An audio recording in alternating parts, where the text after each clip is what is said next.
مت مانگو کسی سے کچھ، جو کہ مانگنا اللہ سے مانگو، مانگو اللہ سے، انسانوں سے مت مانگو جو مانگنا ہے۔ حضور نے فرمایا کہ اگر جوتے باندھنے کا فیتا جو ہے وہ تمہیں چاہیے، اللہ سے مانگو۔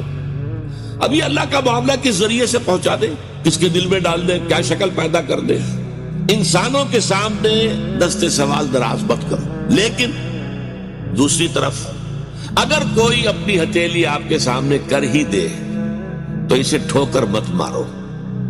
اس نے عزت نفس جو ہے اپنی ہتھیلی پر رکھ کر آپ کے سامنے رکھ دیے، آپ اگر نہیں دینا چاہتے نہ دیں، ٹھیک ہے، لیکن ڈانٹنے کا آپ کو حق نہیں۔ بلکہ یہ بھی آیا ایک حدیث میں کہ تم دو، کچھ نہ کچھ دو، سائل کا ہاتھ خالی نہ لوٹاؤ۔